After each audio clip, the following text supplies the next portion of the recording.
gribam vai negribam, mēs jau tādu pašu dabas produkts kā vispārējais esam.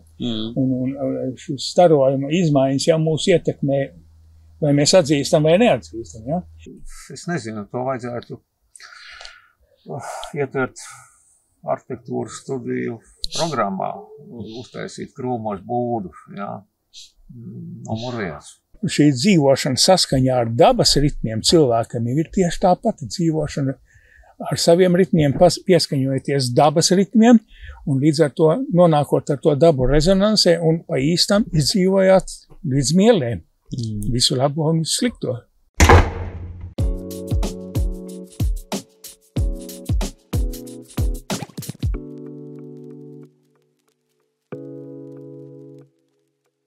Jā, sveicināti klausītāji. Jūs klausāties podcastu Rokturi. Tas ir pirmais Latvijā podcasts par un ap arhitektūru, vidas veidošanu un dažādām tradīcijām. Un ar jums kopā ir podcastu vadītājs Artūrs. Šodien mēs esam sanākuši kopā Cēsu pils pagalmā, kur mūsu Raitis ir ievedis kā tāds īstenis saimnieks un baudam rudens vēju. Tad šodienas tēma ir par tradīcijām Latvijas gan būvniecībā, gan amatniecībā, un es vēlos, lai mēs izrunātu kopā tādas tēmas kā ādaru tīkli, amatniecības un dažādas senās ieražas un to, kā varbūt mēs tās varam šodien, kā ar mūsdienu cilvēku redzējumu, tās uztvert un izmantot. Un, jā, nenoliedzami, ka telpa tas ir arī tāda cilvēka fiziskās un garīgās būtības ļoti svarīga sastāvdaļa. Un svarīgs ir ne tikai tas, kas arī notiek iekštelpās, bet arī tas, kas notiek ārā no tās, un gan mūsu klimats, ainava, biotopi, un vienmēr sakot daba tomēr. Es arī gribu, lai es ceru, ka šīs sarunas laikā mēs uzzināsim ne tikai par to šķietami redzamo un zināmo pasaules daļu, bet tomēr eksistē arī citas parādības, kas spēj sakārtot un tomēr izjaukt mūsu telpu. Un tie ir gan šie neredzamie enerģijas trāvojumi, kas ir gadu simtiņiem pētīti, apzināti no paudzes paudzē, un Latvijas kultūrā mēs tos dēvējam par ādarēm. Kas tie ir un kā tie ietekmē mūs, mēs arī uzzināsim šīs sarunas laikā. Tātad abi divi mūsu viesi ir pieredzējuši arhitekti, ir nākuši no arhitektu grupas Māja, kas līdz šai dienai ir vienīgā Latvijā konceptuālās arhitektūras grupa, izveidojusies 89. gadā, kā tāds savu veida protests un mūra nojaukšana tādai modernismam un meklējams varbūt pēc kādas tādas zināmas identitātes.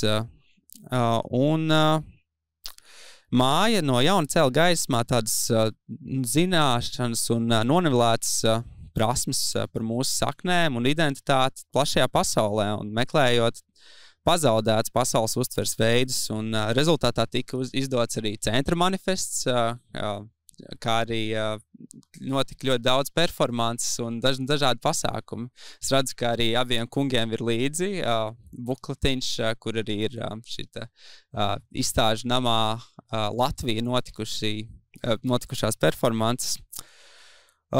Un paralēli tam arī tika celts gaismā daudzas ļoti svarīgas tēmas un akcentēti jautājumi, kas ir svarīgi vēl mūsdienās, kāpēc cilvēks lauka sētā jūtas tik labi, kas ir šis viensētu burvības noslēpums un kā atrast piemērotāko vietu, lai kur būvēt māju, gulēt, kur nodarboties ar atpūtu un ko simbolizē šo. Tātad grupu dibināja 6 reģiona arhitekti: Ivars Šļivka, Zintas Butāns, Zaiga Gaile, Ausmas Kuiņa un mūsu šīs dienas viesi Girts Ādminis un Raicis Lēvičs. Tātad beidzot iepazīstināšu ar viesiem. Tātad Girts Ādminis ir arī veicis ļoti apjomīgu pētījumu par ādarēm un noskaidrojas ne tikai to ietekmi uz cilvēku, bet arī ieguvis zināmā mērā arī fizisks pierādījums tam, ka tās pastāv un es ticu, ka mēs ar tiem arī iepazīstinies. Un bez tā Ģirds ir arī dibinājis uzņēmumu Pamats, kas atdzīvināja blietētā betona tehnoloģijas Latvijā un sniedz ļoti plašu klāstu ar betona arhitektūras elementiem. Sveiks, Ģird! Un mūsu otrs viesis ir Raits Jelēvičs, kurš ir ļoti daudz strādājis un joprojām strādā ar vēsturisko mantojumu. Arī savu veidu amatnieks, kā pats minēja, dzimis ar ēvelu rokā. Un darbojās gan Cēsas Svētā Jāņa baznīcā, gan viduslaiku pilsupā un tā teikt visu laiku te grozās un uzpasē. Sveiks, Raiti! Gadās. Es gan visā tajā lietā varu būt godīgs, es biju skeptiķis. Tā nu bija, tā bija. Kurā lieta? Nu, arī tajā mūsu mājas lietā, bet veselīgs skeptiķis, jā. Tas jau vienmēr vajadzīgs. Jā, bet tagad, vai kaut kāds ir... Aizvienu. Okay. Analītiķis. Tas mums būs varbūt tādi dažādi tie viedokļi. Es saprotu, ka Ģirds atkal bija tā diezgan pārliecināts un joprojām ir gan par āderēm, gan par enerģētikām, vai ne? Nu, arī kā to ņem. Protams, pilnīgi pārliecināts var būt, tā, kad ir uz galda nolikt konkrēti pierādījumi, ja? Tie enerģētiskie strāvojumi, tie jau nav tikai, faktiski tie jau nav zemes, varbūt arī zemes iniciēti strāvojumi. Viss kosmos jau ir viena enerģija. Viss kosmos caurstrāvo enerģija. Un Zeme vienā meza punktā, caur kur šie visi starojumi iet cauri. Un pēc cik nekas uz pasaules nav blīvs, arī Zeme nav blīva lode, tērauda lode, un viņi ir veidojusies laika gaitā un visādi plaisājus, tad šis strāvojums arī savu Zemi plūzdams tiek modificēts, ja? Nu, un šis strāvojums neapšaubāmi mūs ietekmē. To taču mēs pavisam konkrēti redzam. Ir vietas, kur mums labi strādājās, vietas, kur nestrādājās. Ir vieta, kur mazais zīdainītis čurā gultā un nekādu nevar viņu nomierināt, ir pārbīd viņu citu vietu un viņš to vairs nedara. Nu, ir tādi pierādījumi jau ir cik uziet. Bet viņi jau visi balstās uz to veco seno pieredzi, ko mēs varam daudz pasmelties no seniem cilvēkiem, no senām būvēm, bet tieši konkrēti ar kādu instrumentu, ne cilvēku, pateikt, ot šeit ir āderi no šejienes līdz šejienei, nu tāds instruments vēl nav izgudrots, ja?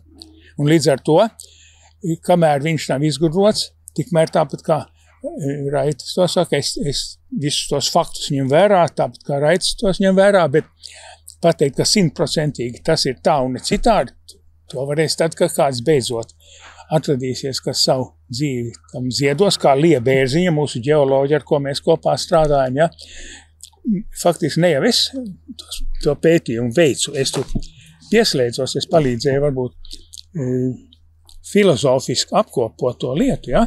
Bet visus materiālus lielāko tiesu jau viņa ir pa visu pasauli savākus par šiem āderiem.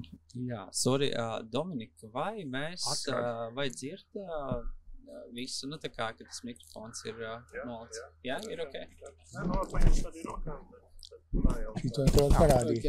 Te ir Lija Bērziņa. Viņa jau ir ļoti daudz par āderiem rakstījusi. Ļoti daudz, un viņi jau gatavojās to visu apkopot grāmatā, bet, nu, pienāca laiks aiziet uz viņu pasauli, un to materiālu ir, varbūt, ka kāds atradīsies, kas to izdarīs. Jā, un labi, es jau tā sevi par skeptiķi nosaucu un tam līdzīgi, bet nav jau tik traki. Es tāpat esmu, nu, teiksim, tā ticīgais, jā. Nu, es ticu visam, kas ir apkārt, nu, neformālā veidā, jā, nu, viss ir kārtībā, jā. Un mans vectēvs, vecais Jelevičs Mārcis, ir mana dzimtā māja Pinderes.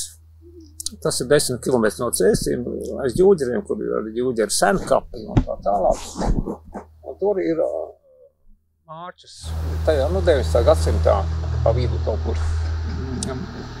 Mārcis Sārums uzcēlis Pinderu lūkšanu namu, sajiešanu, tā saukt to Pinderu sajiešanu. Un ir veci stāsti, ka mans vecs tēvs esmu bijis mazliet ragos ar tā lūkšanu kambara sacītāju tēti. Kā sludinātāji, mācītāji, kā tu viņu sauc. Tas sacītāju tētiņš esot teicis, ka vecais Jēlava esot bijis ar vēlnu uz vienu roku. Nostājies pie stūra, pakasījis pakaļ un teicis, tur ir jārok aka. Un es sabērdēju rokas, es arī būšu tāds pats. Es āderes nejūtu, tā tālāk, bet es varbūt citādāk jūtu. Es varu iesprāst vietu, te būs māja un ir.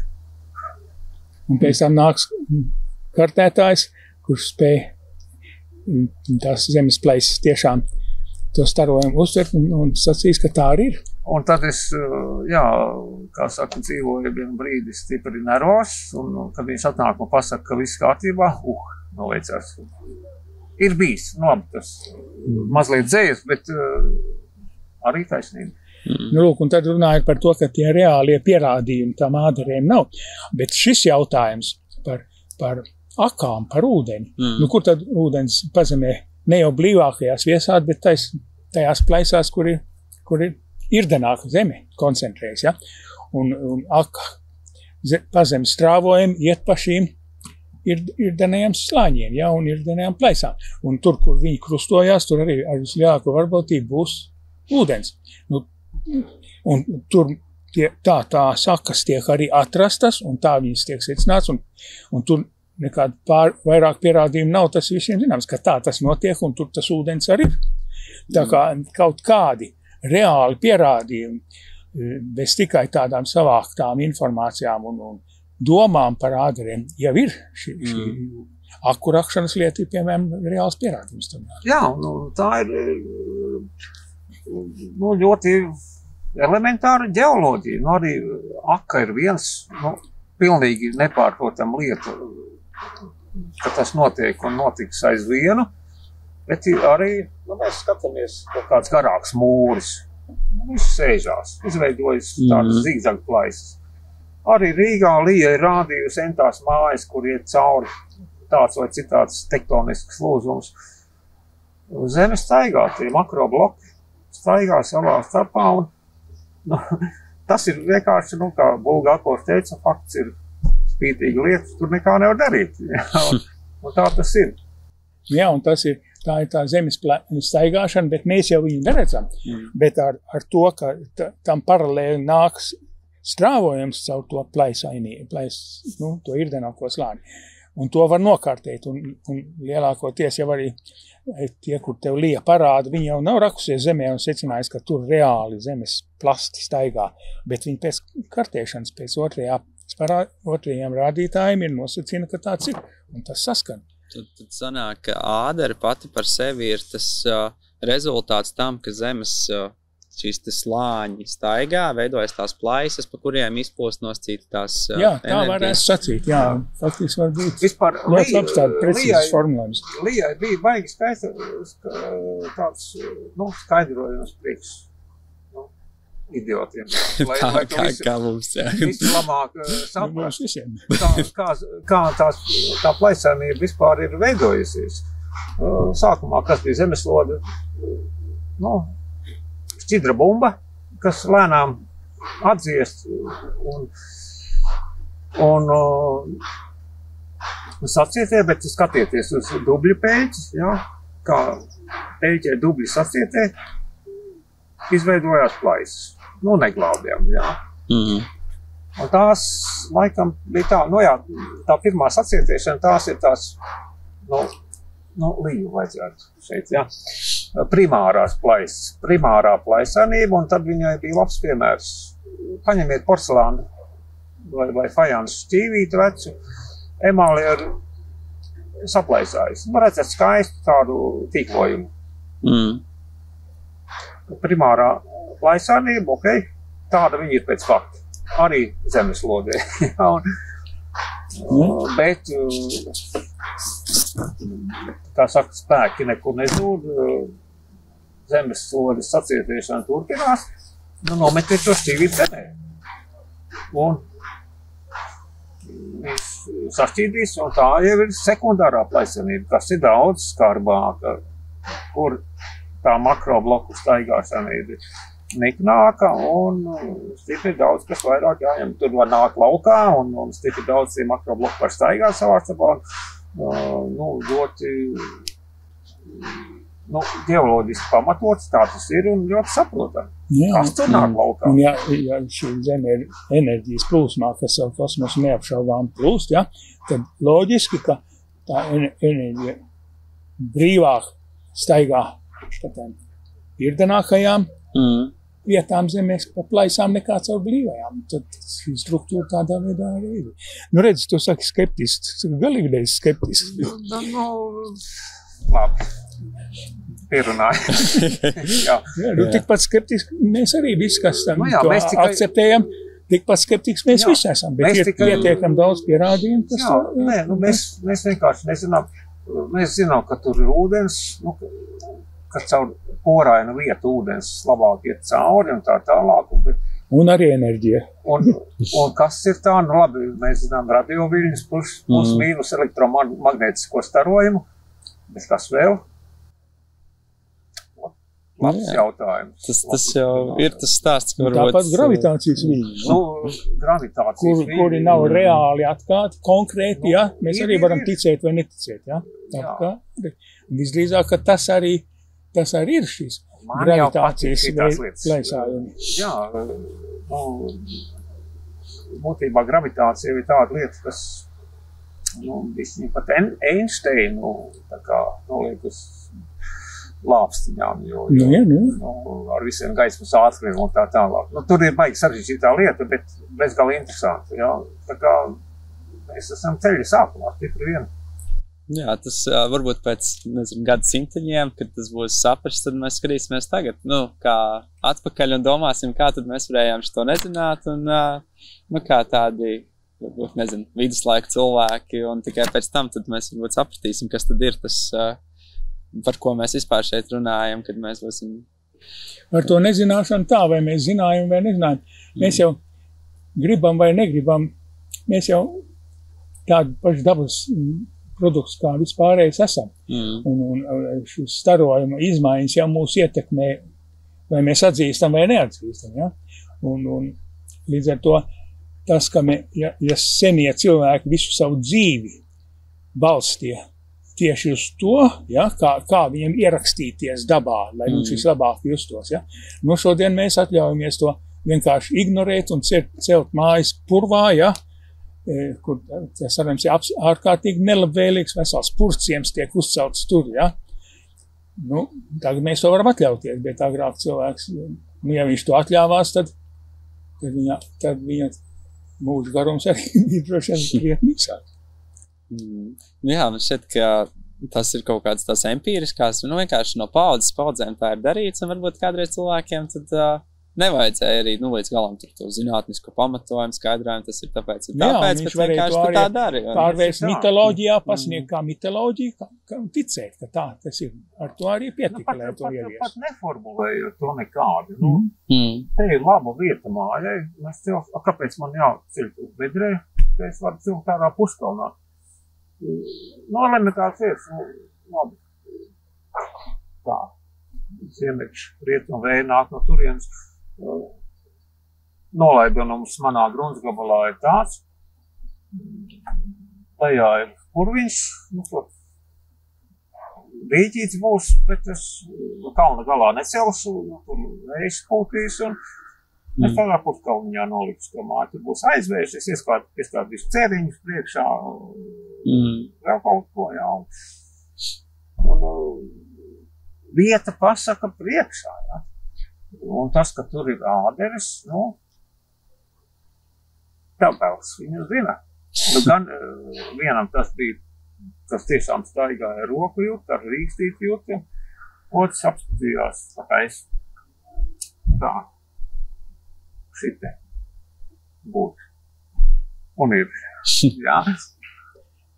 Nu, redz, tu jau... Bet nedefinēja, matemātiski tur nerakstīja tabulas, nezīmēja skrienus, diezi vai. Arī muižas laikos un pili ceļot. Nav jau dokumentāli pierādījumu. Es pieļauju, ka tomēr vairumā tas notika pēc tā. Šitā. Nu jā, bet šitas te, kā tu saki, šitā notika. Nu skatāmies, kur tad tās muižas ir. Ne jau līdzena, plakana laukuma pašā vidū. Viņa ir, uz kaut kādām lūzuma vietām, uz ģeokompleksa robežām, ja? No pilīm, tāpat no pilīm paverās tāli skati lielākoties, ja? Kas tad tas ir? Tā ir zemes struktūras maiņas vieta, kur tu arī saki, mājas celš nevis pašā kalna galā, nevis tur lejā purviņā, bet tajā vietā, kur mainās šī struktūra, ja? Tie visi ir ģeokompleksi un zemes nogabalā relatīvi vienādu to ģeoloģisko līdz ar to zemes virsmas situāciju, un robežas ir tās vietas, kurā tad ir visvēlamākā vieta, un tur jau tad arī tā lūzuma vieta, un tur arī tā starojums veidojās. Kā to konkrēti aprakstīt, pierādīt, tad, kad būs Einsteins, tad viņš to izdarīs, bet tas mums jāsaveido. Nav jau tālu jāmeklē. Mēs šobrīd šeit jau tagad, labi, es nebūšu lielais geologs, bet mēs sēžam uz tāda dolomīta plato. Tas ir, aiziet uz Valmieras pusi, ir lidlauks un viss tas, jā. Un šeit, kur ir pils, Ziemeļtornis, Rietumtornis un uzreiz nogāzi, aiziet lejā uz Galvi. Šeit tas dolomīts ir tādā vai citādā veidā, pabrauc. No viena puses pabraukus uz Galvis puses, jā. Un pils sēž plato malā, jā. Nav vienkārši vieta, jo te lūzuma vietā te ir tādi graudu ķīģeri, ceņas un plānojot skatīties, kur strauti, avoti iztek. Lielos vilcienos tas šeit arī parādās, jo viens tāds kapitālais lūzums, kas iet pa visu planētu cauri, mēs esam apmēram šitai vietā, te viņš iet. Kā šie lūzumi, piemēram, tika konstatēts, tur arī bija kaut kādas? Tie jau ir ģeoloģiskie pētījumi, tas ir, cik uziet pa visu pasauli, kā tas notiekās, ja? Šitie dati ņemti ne jau mūsu kartēti vai kā, ja? Tas ir nokārtēts. Te ir salikt vienkārši kopā lielos vilcienos tas, kas jau ir, tāpat, vai tad to, ka ir hipotēzes, teiksim, ka kontinenti kādreiz bijuši kopā un atdalījušies, ja? Pa tām pašām plaisām atdalījušies, ja? Neviens jau šodien reāli nav redzējis, ka viņi attiek viens no otru, ja? Bet šādi te ģeoloģiskie lūzuma vietas, tās jau ir konstatētas ar pietiekami normāliem ģeoloģiskiem izpētes paņēmieniem. Varbūt mēs diezgan daudz jau pieskārāmies enerģijām un tam, kas ir āderis, bet varbūt jūs varat arī ieskicēt to, kāda ir tieši tā ietekme uz cilvēku un kāpēc varbūt tas ir vispār svarīgi un kā viņas ir tā teikt, varbūt definējuši to, kur mēs izvēlamies nedaudz to mitekli un kā mēs viņu iekārtojam. Ir kā arī to, ko mēs runājam, arī tas ir pateikts, jo cilvēks ir ierakstīts dabā, pats ir dabas sastāvdaļa. Viņš var, protams, civilizētā pasaulē tagad neņemt neko vērā un dzīvot kaut kur nebūt un ar tabletēm turēties un ar narkotikām normālā līmenī, ja? Bet lai viņš normāli dzīvot saskaņā ar dabu, tad tas vajadzīgs. Un kāda faktiski būtība vēl tam ir. Mēs zinām rezonanses efektu, ja? Tad, kad kaut kādas vibrācijas saskan, viņas daudzkāršojās spēka ziņā. Šī dzīvošana saskaņā ar dabas ritmiem cilvēkam ir tieši tā pati dzīvošana ar saviem ritmiem pieskaņojoties dabas ritmiem, un līdz ar to nonākot ar to dabu rezonansē un pa īstam izdzīvojāt līdz mielēm. Visu labo un visu slikto. Vispār interesants lietas, jā, bet mēs te baigi bez gala gudri pļāpājam par ādariem, bet, es, un Girts arī laikam, jā, es nejūtu ādarus. Es nevaru ne ar rīkstīt, ne ar plaukt. To var iemācīties? Es pieļauju, ka nē. Bet nevar zināt. Mēs ar šo grupu braukājam daudz pa Latviju, ja? Un es nejūtu ādarus. Ja? Un Vēvers ir tāds Brīvības muzeja filiāli pie Vecpievalkas, ja? Ciemats. Ja? Un mēs tur bijām aizbraukuši, un tur no abos tur pa netālu bišķi piekalnītē Veidzienavs. Ja? Nu, un uznāca lietutiņš, mēs mājās patvērāmies pēc tam, un pēc tam tas āboliņu laukā, tas Veidzienavs, ja? Un mēs par to lietaino lauku aizbridām uz turieni, ja? Un man arī rādīja ādaras. Reāli rādīja. Un tikai toreiz, vienu reizi, kad apstākļi tā sakrit, tāpēc par to jautājumu, ka tas cilvēkā iekšā ir, acīm redzot, man ir pilnīgi pārliecība, ka ir iekšā. Kaut arī nav attīstīta un kaut kādiem pēc noslēpēta, bet līdz to es pieļauju, kad ir paņēmieni, kādā veidā šo var attīstīt.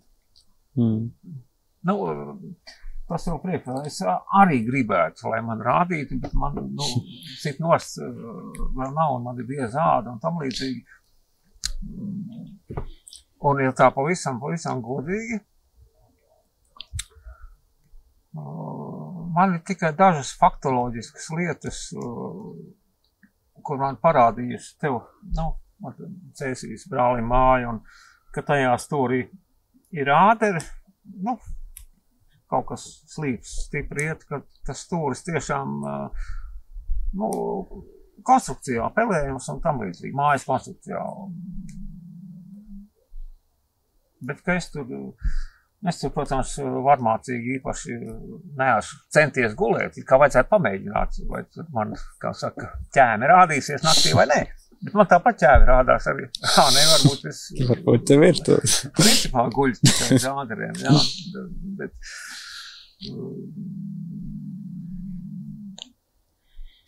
Es zinu pēc draugu paziņu un sakarīgu cilvēku nostāstiem, ka tas, jo īpaši maziem bērniem ir darbojies. Es vienkārši ticu uz vārdu, jā. Es pats to nejūtu, jā, bet neesmu analītiski pārstūmis gultu uz vienu vai citu vietu un tad pierakstījis kādas apsiem man rādījušies. To es neesmu darījis, vajadzētu visu jau priekšā. Bet, kad draugiem un paziņām bērni, to jūt. Tas ir fakts, jā. Mana sieva Astrid, viņa juta, jā? Jā. Ļoti labi juta, jā, āders. Bet viņa bija skeptiskāka par tevi. Pat? Jā. Jo, viņa, kuras ir āderes, kur ir kabeļi, kur ir pazemes kanāli, tādu, ja? Jo to visu var nokārtēt. Bet svarīgi cilvēkam noskaņoties uz to, ko tad viņš grib kartēt. Ja viņam ir izpratne par to āderu tīklu, tad viņš par to arī jutīs. Tur var apšaubīt to lietu, ka viņš jau ir sevi ieciklējis to. Lūk, bet tāpēc, ka tas tā visādi var būt, tad viņa skeptiski pie to izturēt. Bet, kad vajadzēja nokartēt, viņa nokartēja un nokartēja tāpat kā lija. Un konkrēti ir vairāk gadījumi Jūrmalā, kad viņa ar to nodarboties galīgi negribēja, bet mums baigi palūdz, tomēr viņa vienā slokā, vienā mailītē bija bērniņš, kā 2,5 gadiņi, viņam maziņš, gulti, jā, viņš gulēja un visu laiku čurāja un neko viņam nevar izdarīt, jā. Viņa nokartēja, pārbīdīja to un viss pārsāja ar to pašu brīdi, jā. Konkrēti, ne tikai viens tāds gadījums ir, jā. Tā kā tā ar to skepsi. Jā, bet tur, teiksim, pieskaroties jau ejot tālāk uz to projektēšanas lietas. Tā kā plus mīnus arhitekti un kaut kādu ķiņķēļas viņas šķūnīzes īmē un bija pagaies atsadījis.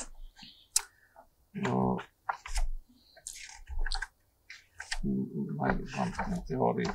Tavs raksts vispār, tikai tavu rakstu dēļ šī grāmata ir to vērta, jā. Bet te ir Lījas kārtējums. Līja ir nokārtējusi entās mājas, entās muižas. Nu, pareizāk pa pareizi. Nu, kur vēl? Nu, tā ir klasika, jā. Tā ir klasika. Nu, muižās, mājās, ugunsvieta, krustpunktā. Robeža, nevienas āderes te. Slieksnis, par kur jāpārcāp, ka tu arī to enerģisku robežu pārkāp. Nu, vienkārši, kur ir foršāk. Bet, Līja ir konkrēts objekts, un tā tālāk. Līja nokārtē āderes. Tas izskatās nevis tā, bet tas izskatās šitā, ne? Tas palielināts uz 50 mērogu. Nu, ieliec te māju. Ieliec gultu bērnam, ieliec jebko. Jā, nu, teiksim, šis ir tas polārais tīkls, ziemeļdienvidi plus mīnus, un te ir tās, nu, tas sekundārā plaisānība, kad to šķīvi mēs sasitam, jā. Nu, kas ir vispār, nu, arī te, jā, nu, traki, jāstājas, nezinu, cik stūraina māja, un čau. Un no otras puses, kad tu veido veco lauku sētu, tad šitais noteica to, cik viņi ir nevis taisnos leņķos, bet cik viņi ainaviska. Šitāds te āderes zarojums arī noteica, kur senā lauku sētā bija katrai funkcijai savu ēka, ja? Un kad šitās ēkas izvietoja āderes tīklā, tad, lūk, radās šī... Jā, kad, nu labi, instalācija un viss ziemeļdienvidi plus mīnus, viss ok, bet, nu, tās niansītes iedod šitais, ja? Jā. Nu, toreiz vecajos laikos vēl nebija Lījas, bet, nu, kaut kā tur tas darbojās, ja? Te man ir pat neapgriezties, kā svētumu glabāja Lījas. Ar Lījas rokrakstu vēl, nu kā tur to kaut kādu māju tur likt, nu kā viņa vienu variantu iegriezt, vēl kaut kādu variantu iegriezt, un nu tā vai šitādāk, nu tajā pašā tīklā. Nu, viņi ļoti metodiski tam piegāja, viņai bija topogrāfs līdz, kas to visu precīzi uzmēroja un tā tālāk, bet kad man sākās šitie te, jā, es varu parādīt, apmēram, tas bija kaut kāds 2000. Gads. Es tā nopūtos un labi, laikam es spraudīšu pats, kā gribējuši, jā. Jo šita, nu, šī ir ļoti konkrēta māja, ļoti konkrēta vieta, es speciāli nepaņēmu to mājas plānu, lai neuzliktu to visu, es te tikai pārsimumu plāns, jā, kaut kādai guļbūvēji. Nu, viņš būtu pilnīgi auzās, jā. Bet pēc izjūtas un pēc tam pēc citā ādernieka, kā saka, pārbaudījumu, izrādījās, ka es biju iespraudis tos mietas pareizi. Bet viņi pilnīgi nesakrita ar Lījas. Nē, viņi daļēji sakrita ar Lījas kārtējumu. Jā, es tomēr biju godīgs un ņēmu vērā, bet ne līdz galām. Un tad es sapratu, ka tomēr ir jāsapluso arī savu izjūtu, tam visam jāpieskaita klāt. Nav tik traki, jā, darbojas. Viss ir dzīvi. Sap citu. Kāpēc jūs neesat skolā? Kāpēc jūs neesat lekcijās? Nu, nē, nu mēs vēl būsim. Mums ir Tic. Un kad jūs pēdējo reizi zīmējāt uz pauzītēm? Uz pauzītēm, nu, tas jau bija pagājušajā semestrī. Tomēr zīmējāt, jā? Jā, kaut ko mēs darām tādu. Nācās zīmēt, jā? Jā. Mācību procesā, jā? Tas ir tas skaits lielākais, pēc tam jau tas viss. Jā, nu studiju laikā vēl diezgan daudz pamanās tām pauzītēm. Nomierināja, paldies Dievam, tomēr tas ir dzīves, jā. ka zinu, tas ir rapidogrāfs, tas ir tušs.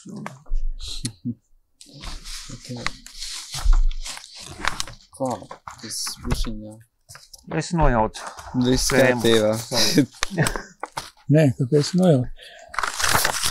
Nu jā, un runājot par šitām lietām, cik tas ir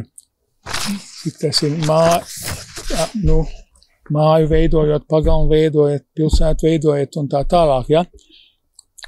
Kur ir arhitektūra un kur nav arhitektūra. It kā par to runājot, vienmēr domā māja, nu tā ir arhitektūra, ja? Bet kas tad ir arhitektūra? Arhitektūra, manuprāt, ir telpas veidošanas māksla. Līdz ar to, jebkurā mērogā, kad mēs saskaramies ar telpu un mēs tajā kaut ko daram, mēs šo telpu veidojam. Mēs viņu veidojam ar konkrēti noliekot apbūvi, mēs konkrēti žogu, ceļu, noliekot dizaina priekšmetu, par cik viņš veido telpu, arī šis dizaina priekšmets ir telpa, arhitektūra, mākslas darbs, kamēr viņš ietekmē telpu, ir tik, un pats par sevi viņš, protams, ir arī mākslas darbs un dizaina darbs, bet viss, no visa tā kopā nāk ik pa gabaliņam arhitektūrai, telpas veidošanas mākslai. Mērogam nav nozīmes, tas ir numur viens. Jā. Es atceros ļoti, teiksim, tā agrā jaunībā. Tā likās mājiņa, nu tas arhitekts mājiņa. Jā, mēs ar brāli salikām kopā 2 krēslus kaut kur laukos mājā un polienā apakšā jau baigi pašā būda. Pēc tam jau sākās, tā, protams, ir lauku bērnu prioritāte. Krūmos būdas taisīt vai mežā. Kokā vai... Tas jau vispār krūti, jā. Es nezinu, to vajadzētu ietvert arhitektūras studiju programmā, uztaisīt krūmos būdu, jā. Numur 1. Pirkstam. Bet, jo tur arī tā izjūta strādā. Tie krūmi, tas nav, jā. Man liekas, baigi interesanti arī, ka, tajos senajos laikos, kad mēs runājam, man lielākoties par āderēm, kā par to, kā mūsu senči tomēr izjūta pasauli, bet tajā laikā jau tāds arhitekts un nebija neviens, kurš viņiem pateikt, ka tev māja jābūvē tā un ievērojot āderes tā.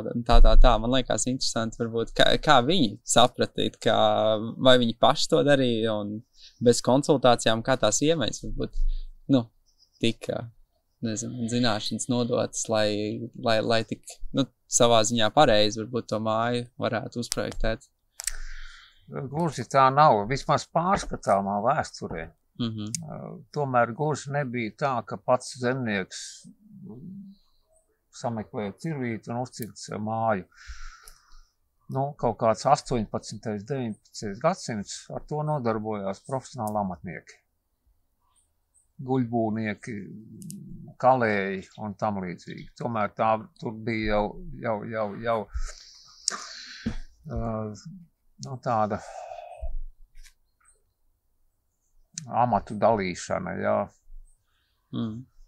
Bija guļbūnieki, kas staigāja riņķī, Latgales pusē, piemēram, bija jau no Krievijas, tur ir citas tradīcijas, arī pēc pakša konstrukcijas skatoties, jā,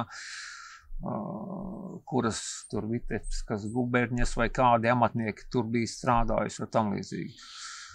Bija amatnieku brigādes, kas staigāja riņķī apkārt un cirta tās guļbūves. Nebija tā, ka zemnieks pats bija tik gudrs visos jautājumos un pats mācēja no ratu riteņa līdz mājas čukuram, līdz skaidu plēšanai visu uztaisīt. Un cik viņš arī darīja pats, tik viņš jau tās informāciju ņēma no tiem. Tik ņēma, un arī savukārt tie guļbūnieki, kalēji un tā tālāk, tās jau bija dinastijas, kuram uztais, rekurs pāru gali. Šodien nosacītam meistaram pasaki, uztaisi spāri un viņš uzliks un galu švinks un nocirtīs rekus pāri, ja. Pirms 50 gadiem amatnieks pateikt, nē, kas tā par spāri, tāda nevar būt spāri, viņam vienkārši rokā ir ierakstīts, ka viņš nevar uztaisīt spāri, ja viņam nav nobeigts gals, jā. Profesijas kante, slengā runājot, tam ir jābūt tā. Meistara rokraksts, meistara viedums vai tam līdzīgi. Un tas jau gāja no paudzes paudzē, vai, labi, nebija jau kā karaļu dinastijas tēvs dēlam, bija mācekļi, kā visa amatniecības sistēma. Meistars, māceklis un tā tālāk. Jā. Un tas jau arī laika gaitā pārbaudītās zināšanas, tās jau nebija no gaisa, no paraudzes. Un tāds parasts zemnieks, viņš zināja apsārāt lauku un tam līdzīgi, bet amatnieku viņš, vismaz pārskatāmā vēsturē, viņš tomēr ņēma no ārpuses, viņš visu nevarēja. Kaut gan es atceros, interesanti, man vectēvs ar manu tēti galdnieku, vecāks bija vienkārši zemnieks ar 3 klašu izglītību, tētis bija galdnieks ar 7 klašu izglītību. Un viņi, nestrīdējās, bet savā starpā runāja. Man vectēvs teica, tēti, kurš muļķis nemāk ratu riteni uztaisīt. Bet man tētis teica, pildiņu duris tomēr ir vienkāršāk uztaisīt. Ja? Nevis, vai cik grūti tur ratu riteni, bet kurš muļķis to nemāk? Kas ir vienkāršāk? Kurš nemāk ratu riteni uztaisīt? Zināmo koka ratu riteni. Tā kā, tur bija tas mikro amatniecības viedums, ka, labi, guļbūvi pats sev necirta, bet elementāras lietas koku juta, zināja pareizo laiku, kurā cirst un tā tālāk. Jā, tur ir, varētu teikt, ir 2 tādas pakāpes. Viena ir tiešām industriālā amatniecība, jā, guļbūvnieki. Un otru ir, ka tomēr pašam jāmāk šis un tās. Bet vai tas bija kaut kas tāds, kas bija vienkārši tāds elementārs zināšanas, vai tomēr to varētu nosaukt par kaut kādu veidu, citu veidu, kā cilvēks varbūt jūta pasauli, ka viņš varbūt bija drusku tuvāks tai dabai nekā šobrīd, un ka... bet neglābjām, viņš bija tuvāk. Mēs, labi, tās bija tikpat elementāras zināšanas, kā šodien ierakstīt Google meklētājā to un to, jā, tas manā vectēvā bija tikpat vienkārši. Man tētis, kā mācīja, no meža nekad nenāca tukšām rokām mājās. Paņem kaut kādu kārtiņu, trepītē nodrēs un tā tālāk. Ja.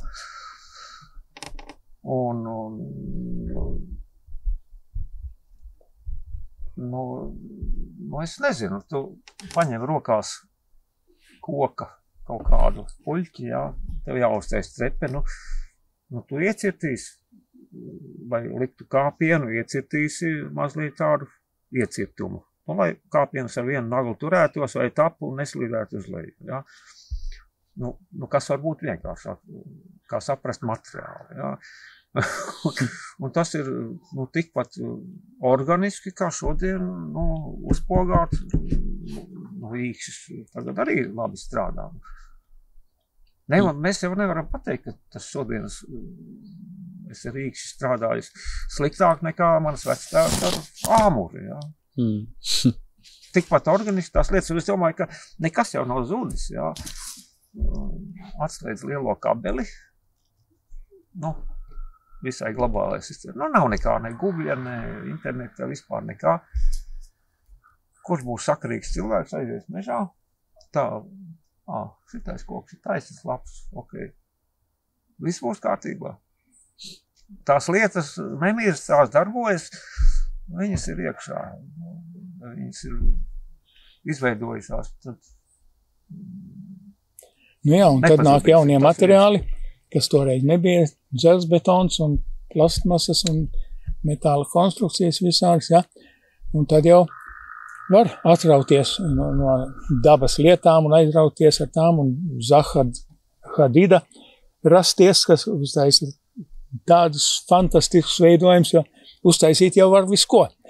ka viņš stāv un darbojās, bet, tas jau var jau būt, ka viņas izjūta to arī, viņas dabas izjūta ir tik labi, ka viņi saprat, ka tas arī tur varbūt, ka enerģiju, ja spētu papētīt, varbūt tur arī viss ir kārtībā, ļoti iespējams. Nē, tur viennozīmīgi viss ir kārtībā. Labi, es mazliet saistīts ar aviāciju, es ļoti labi zinu, kā karbona planierus taisa un tam līdzīgi. Un tur nav vajadzīga nemaz tā koka augšanas zināšana. Jā, bet tas pats karbona planieru konstruktors, viņš ir taisījis, labākie konstruktori, pirms tam taisījis koku planierus, jā, labi, ir katram materiālam ir savas īpašības, mēs viņus nevaram ne aizvietot, ne imitēt, nekādi, jā. Un mēs zinām, kokam, kā materiālam vispār nepastāv tāda lieta kā nogurums. Metālam ir nogurums. Karbonu, stiklošķiedrus, kompozītu materiāliem ir UV, tā sauktais resurss, kas lidaparātiem ir īpaši svarīgs, viņš vienkārši vienā brīdī beidzās. Koka lidaparāti, starp citu, joprojām tiek ražoti, arī industriāli, un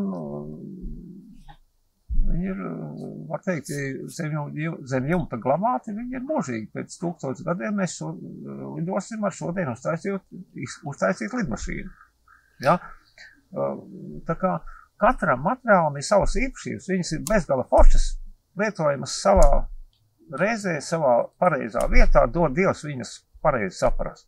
Tas ir numur 1. Nelietot kaut ko nevietā. Ja? Un tā pareizi saprašana jau ietver arī visu to iepriekšējo bagāžu, jo tie slaveni arhitekti jau tāpat jau sākuši ar mazo būdiņu, kamēr izauguši līdz tiem grandiozām celtnēm, kurās to sakarību grūti atrast, bet gan jau viņi arī tāpat ir. Tad, tie senie cilvēki nemaz varbūt tik citādāk nekā mēs šodien neesam, vai tomēr var teikt, ka kaut kas tur ir. Tas ir mans mīļākais rakstnieks būtībā. Man ir daudz foršs rakstnieki, Jānis Trabiņš un Vaniguts un citi, bet viens no foršākajiem čekiem ir Tūrs Heyerdāls.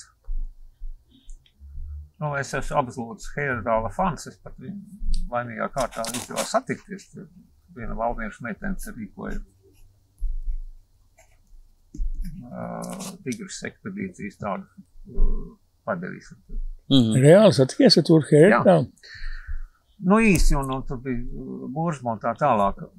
Bet Heyerdāls tieši to saka. Viņam ir ļoti forši raksti un pārspriedumi, kāpēc pēkšņi pirms 5000 gadiem tur parādījās absolūti perfektas, ļoti augsti attīstīts kultūras Mohenjo-Daro, Ēģipte, Divupē un tā tālāk. Ja.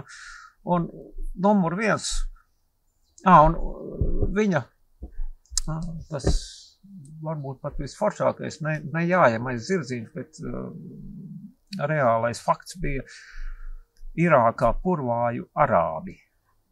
Irākas dienvidos starp abām Tigru un Eifratu, tagad jau ir stipri nosusināti, bet joprojām eksistē tie purvāji, kur cilvēki dzīvo tā kā viņi ir dzīvojuši pirms 5000 gadiem. Viņi nejūtās nelaimīgi, viņam visa pietiek, un sāk runāt par Heyerdālu, un viņš bija sapratis to tēzi, ka vai pirms 5000 gadiem, vai tajā citā laikā cilvēks bija absolūti pilnīgi vienādi tāds pats. Ne dumjāks, ne stulbāks. Ja? Mēs jau tā plus mīnus neesam mainījušies. Homo sapieni tie Homo paši. Sapiens, jā, un viņš nav bijis stulbāks, viņš varbūt pat ir daudz ko vairāk mācījis. Ja? Tā kā nav, tas ir, pilnīgi mēs esam vienā līmenī. Ja? Tas, ka mēs kādiem mikročipiem ņemamies un tā tālāk, Nu, un tad, jā, tas viss ir, nu tā, pilnīgā vienā līmenī. Viņi nebija stulbāki. Numur 1. Bet vai paralēli tiem mikročipiem un jaunajām tehnoloģijām mums ir vērts arī atskatīties atpakaļ un tomēr palūkoties uz tām mūsu senču tradīcijām? Un, ko mēs darām? Nu, tieši to mēs... Tur jau ir tas, tāpēc jau es prasīju, ja mēs labi, es pat nezinu, kā šobrīd studijas notiek. Mūsu laikā mēs sēdījām pie galdiem pauzītes, augstvēji, tur zīmuļi drāžā, nu, apžūt skaits, ja? Šodien spēlējot būri, nu, nav tā priekšmetiskā, ja? Nu, es nezinu cilvēku, kuram negribās tur apčamdīt kaut ko tur, ja? Nu, agri vēl tas, nāk priekšā, nu, labi, debesskrāpī, tur debesskrāpī projektējot, tur,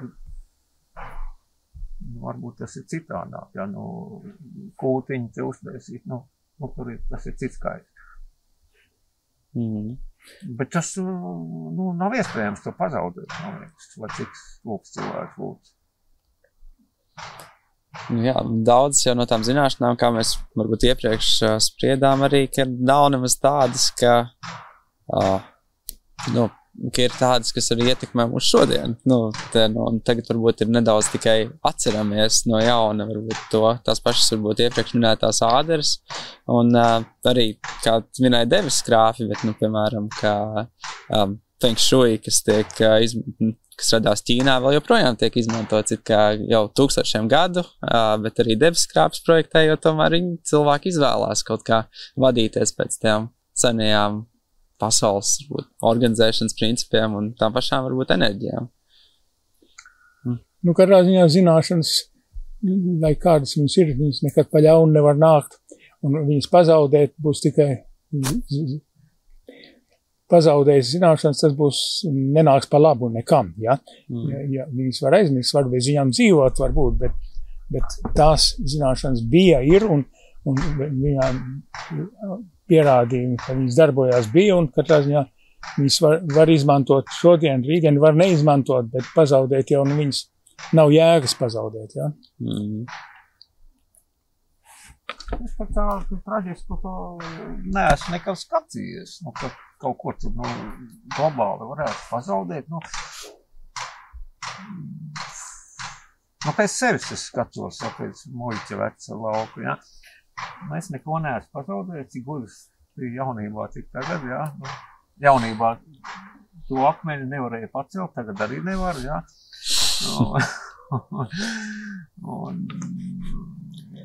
Bet tomēr tāda modernisma arhitektūra pilsētu būvniecībā, šitās kastītes, ko mēs krāmējam, nu, cik tur ir iekšā no šīs vecās gudrības, tā ir vienkārši spēlēšanās ar lucīšiem, vai ne? Kāpēc? Nē, mēs ar Ausmu, par šito kādreiz runājām. Nu, tad vajadzētu būvniecības likumā iestrādāt par visiem lielveikam. Kaut gan tas jau pēc noklusējuma, tagad pēc konstruktīvām risinājumiem diezgan automātiski tādu, ka tam objektam ir jābūt viegli izjaucamam. Demontējumam. Ja? Jo man ir tā skaistākā teorija par arhitektūru ir, nu, kas ir vispār arhitektūras tur pamatā un tā tālāk, tā un šitā skaists un liels un smuks. Numur 1 ir kādas būs drupas. Ja drupas būs skaistas, tad viss ir kārtībā. Ja tur būs putuplasti, pēlziņ kas. Nu, tad jau, Nu, tad viņi būs. Un arī nekas briesmīgi. Būs. Dzīvos putuplastos.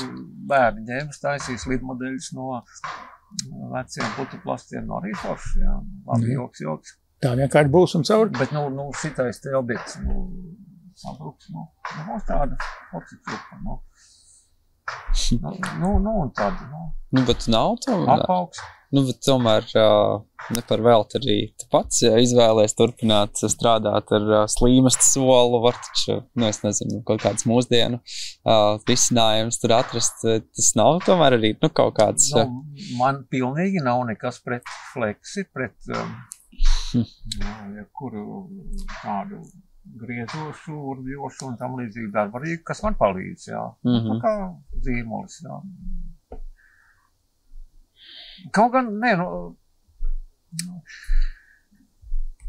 ir pilnīgi cits skaips ar rokas zāģīt, izzāģēt vienu salaidumu. Viņš grauž, smāržo, jā.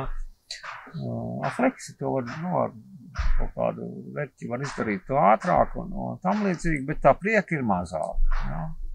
Es to izmantoju, protams, man arī patīk. Man bija pat interesanti, kad bija neglābēm jāpāriet no rokas pauzītiem uz AutoCAD. Man bija arī interesants process izkost to AutoCAD un tā tālāk. Pēc tam šitais tomēr bija foršā. Romantikas vairs nav, jā, tā.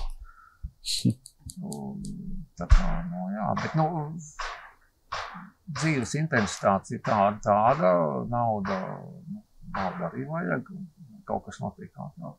Nekas nav slikts. Un tā jau grūti nav, tu saki, ar to pašu AutoCAD uztais telpisko, savu skici telpiskā veidā un var pagrozīt visādā veidā apskatītas, vai tad tur nav romantikas, cik uziet romantikas ir. Bet, saproti,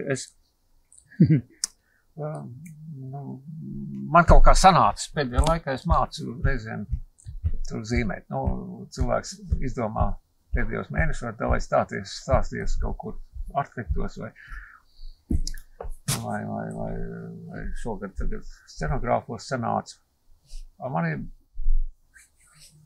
sava programma baigais Skypes. Es varu vienā mēnesī, kuram 2 iemācīt 2 gadu programmu, akadēmiskā zīmēšanā, rasēšanā, rokraksta maiņā un tā tālāk. Un to nesalīdzinās. Man bija tiešām AutoCAD un joprojām viņš ir baigi noderīgs. Es viņu, protams, 3D, 2D visos iespējamos veidos izmantoju. Labs instruments un super, jā. Bet zīmēt ir jāmāk, jā. Jā, tā droši vien. Veidot ir jāmāk, arhitektu eksāminos nav maketēšana, scenogrāfijām ir maketēšana, ir plakāts, ir viss, jā, absolūti universāli izglītība.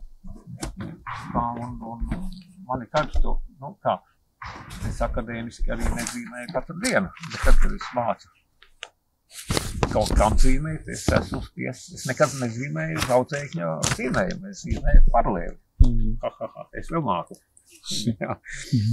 Un tā kā, katrs man šausmīgi priecājos par AutoCAD un visām šitām lietām, baigi foršais instruments, viss kārtībā, jā. Vēl tikko sākās vispār tā datora ēra, ir tas kompjos, tas, bultiņa undo, jā. Vajag ērt, jā, nesanāca. Aizstiet bufetu uz vienu istabas kaktu. Undo. Jā, gribās, jā. Nekājās pie patikaļ. Ir laba, es nenoliedzu, tas viss ir super, man patīk tehnoloģijas, viss ir kārtībā. Es māku viņas, es ceru, ka es māku izmantot, jā. Un, šajā ātrajā un tehnoloģiju pasaulē, kā jums šķiet? Mēs lēnām arī sāksim apaļoties uz sarunas beigām, bet es gribētu paprasīt jūsu viedokli par to, kā šajā pasaulē, kad ir daudz tehnoloģijas un kad viss tik ātri varbūt mainās, vai jūs redzat, ka arī tās tradicionālās vērtības, tātad, kā mēs iepriekš runājām par tām pašām āderēm, kas ir jau tādas gadu tūkstošiem zināšanas, vai arī tas būtu gaidāms, ka nāks atpakaļ un varbūt kaut kādā jaunā gaismā un formā? Varbūt ir jau kaut kādi piemēri gan Latvijā vai kaut kur citur, kur ir izmantots, lai sasniegtu kaut kāds, piemēram, arhitektūras rezultāts, tās pašas āderes un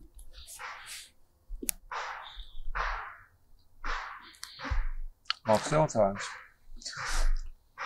Es domāju, ka tas ir tāds, kamēr mēs par viņām daudz runājam, bet kamēr viņas neieies tādā apritē, kā zinātniskā apritē šis jautājums, ja, par viņām var domāt un pielietot, nepielietot, un viņas arī varbūt tiek pielietotas un varbūt nemaz nenosaucāt vārdā, kā Raitis saka, ja, pēc izjūtas, ja, tas viss jau varbūt tiek pielietots, bet lai viņu tiešām tādā veidā, kā āders, ko var nopietni zinātniski ņemt vērā, ir nepieciešams atrast šo objektīvo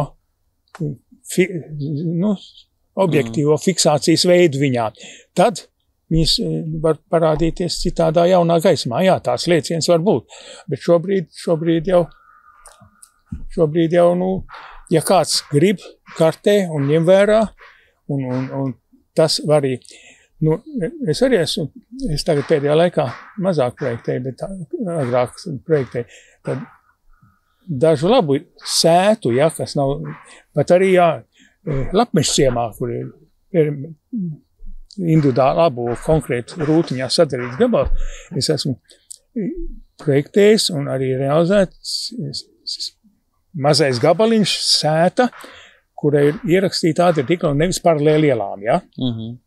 Un tā kā tas viss ir izdarāms un to arī dara. Vai kā arī Zaiga Gaile saka, ja viņai jautā, vai viņi tagad to dara, ja? Viņa saka, ja cilvēks to vēlās, es to daru.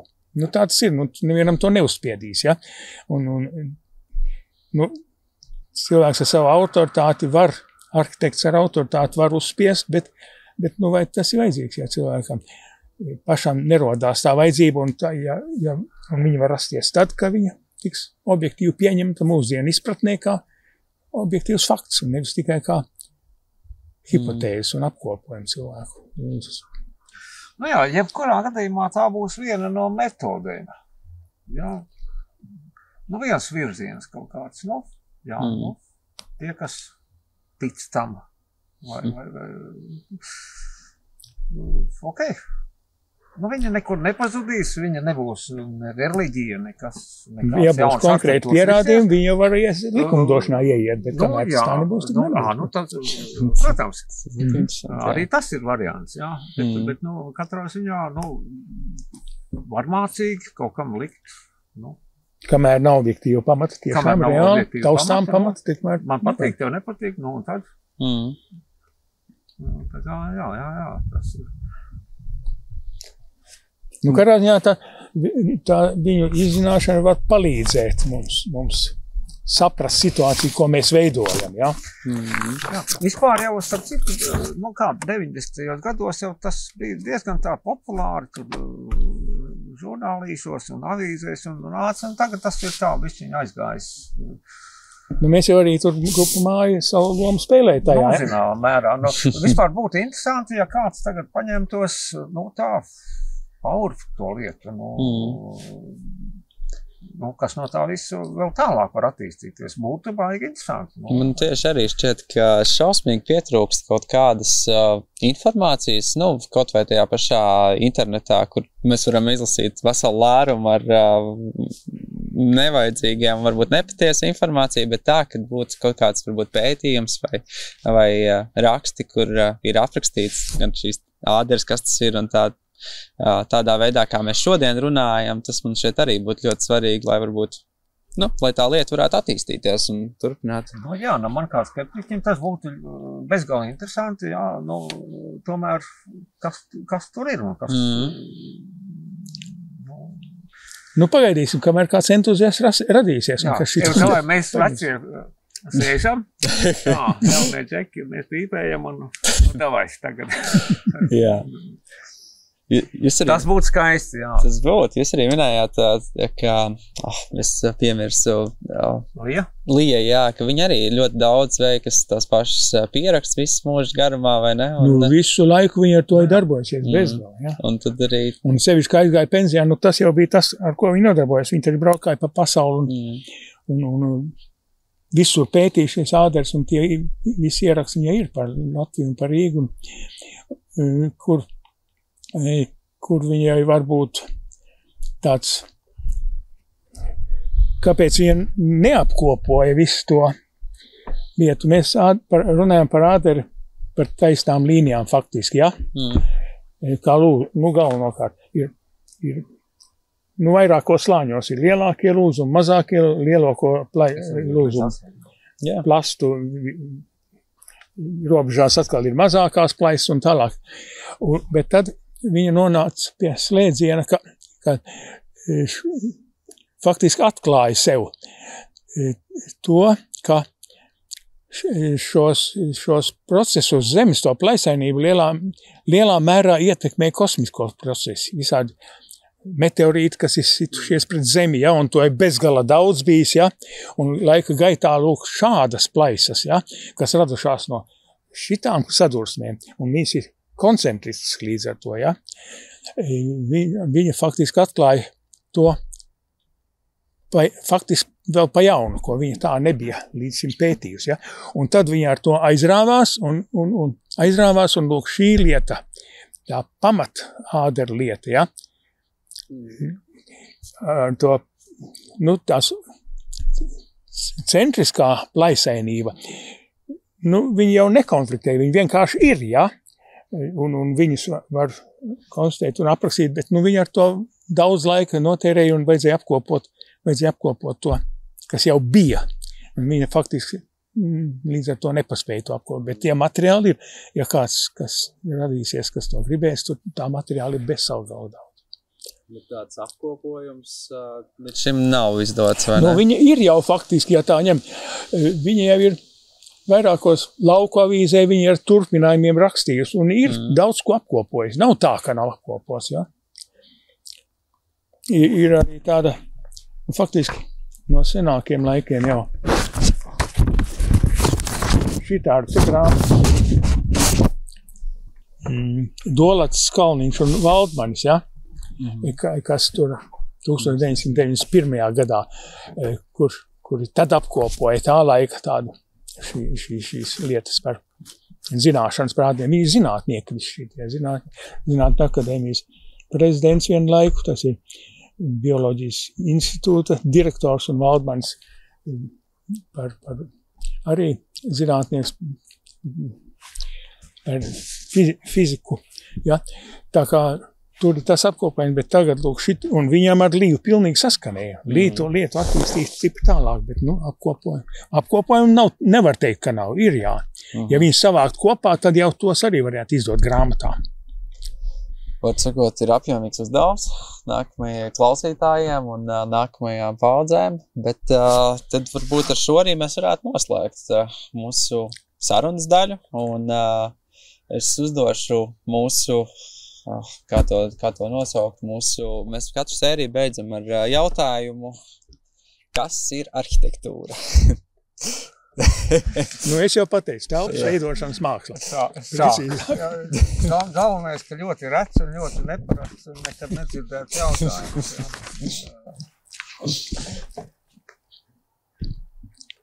Jā. Numur 1 ir neiebraukt augstās lietās un tā tālāk.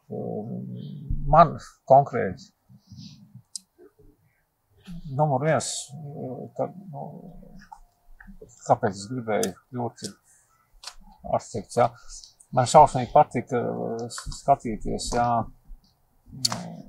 tās bija. Es gribēju, skatījos žurnālīšos un tā tālāk tos foršos perfektos zīmējumus, tur Kronberga, Andris to bija, un kaut es tā mācētu. Un šeit tev es tagad tā māku, jā. Ar rapiņu, ar velcīti zīmēt, jā, ar zīmuli, taisus, tādas grafikas. Tas, un kā pauzīti čauks, tā ir mana arhitektūra, jā, bet pirmā arhitektūra atkal nekā augsta, tas ir tas 100 reiz atkārtoties, es guļu zālē, jā, smilgas augšā telpa, ja? Vai mēs esam pračka bērnībā 8 jau krēslas kopā būda. Ir tā, Ģirds jau pateica visu, telpas veidošana. Iespraud mietu, ja? Un jau ir telpa. Ja? vai tas ir miets, vai tas ir debesskrāpis, bet tas skaips, kā veidojās telpa, veidojās atvērums, drošība ap to visu, jā. Tur var iebraukt baigi dziļās dzējās, es nekā tāda, bet man ir prieks strādāt ar cirvīti, jā, iespraust smietu, salikt 2 krēslus kopā, pārstum skapi otrā istabas stūrī. Johaidī, kā es to dabūju gatavu, cik tas forši sanāca. Nu, tā ir arhitektūra. Mēroga tur nav. Arhitektūrai nav mēroga, no mieta līdz, no puķa poda līdz debesskrāpim. Tur ir tas prieks. Plus vēl tas, kas man, kā es mēdzu atkārtot, ka cilvēks domā ar rokām numur 1. Man patīk materiāls. Paņem to kaut un tā žvinku, jā, jā. Jau telpu, mikrotelpu, liemeži, vai kā. Nu, tā ir arhitektūra, tā ir un absolūti universāla lieta, jā. Un tas ir no tās puses, ja?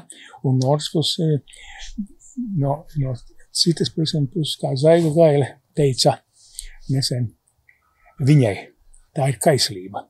Un es domāju, ka arhitektam, kas ir tajā lietā, arī arhitektūra, tā ir kaislība, ja? Tas ir pavisam kaut kas cits, nekā telpas veidošanas māksla, ja? Tas izskaidrojums, bet kaislība.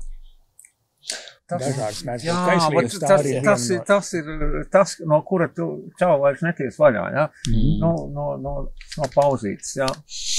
Tā jau arī tava kaislība. Tā ir kaislība, jā, bet tas ir tik daudz ietverošs jēdziens, jā, ko man nozīmē arhitektūra. Man ko nozīmē. Kas citiem, katram ir savādāk. Absolūti. Nu ko, tā, mēs ar šo, es domāju, ka mēs arī varētu noslēgt mūsu sarunu. Jā, paldies abiem kungiem, ka bija šeit šodien ar mums, ar klausītāju. Tātad es atgādinu, ar mums bija Raids Ilēvičs un Gints Ādminis, es ļoti atvainojos, kā arī es podcastu vadītājs Arturs un tiekamies citās sērijās. Parši. Visu labu! Prieks! Jūs klausījāties podcastu Rokturs. Vairāk par jauniem epizodēm meklējiet podkasta Instagramā podcasts.rokturs. Podcastu veido Alise Grebeņuka, Elizabete Dreimane, Artūrs Dāvids Bieziņš, Marija Ozola, Dominika Cipkins un Toms Martiņš Šaķis.